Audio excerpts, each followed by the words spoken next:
Coast guys, nó bị hova hử,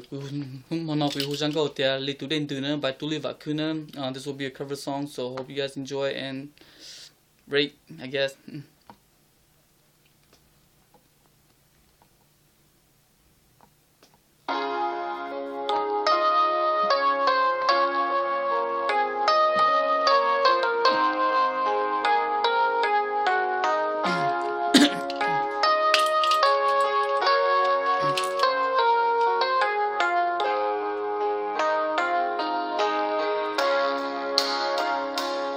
Lì lưu nô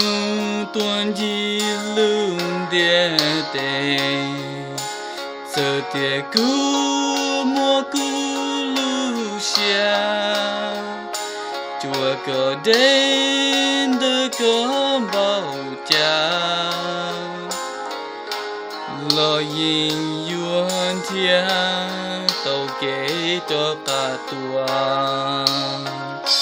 cô hai tôi có tia cô chỉ lưu cần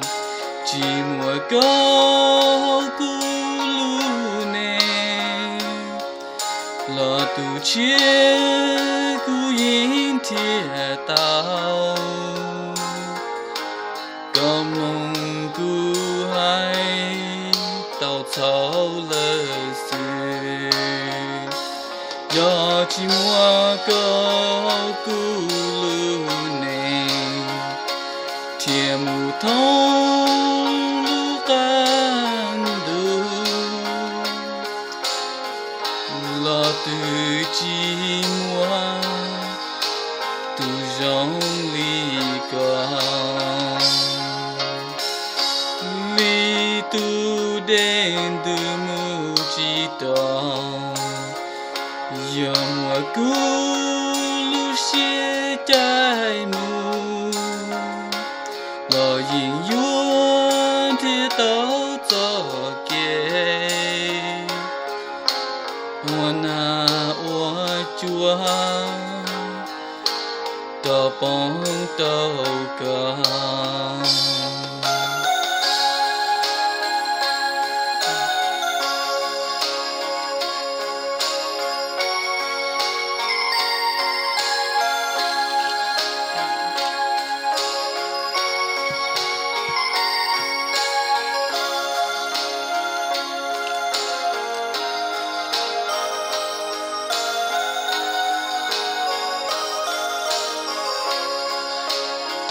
giờ chỉ mua câu cú lưu nè thiềm mù thông lưu tan du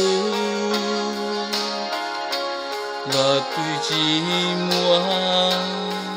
tu dòng ly con ly tu đến từ mù chỉ toàn giờ mùa cũ lưu xia trái mù lo yin yuan thì tao cho kê na chua tao bông tao cả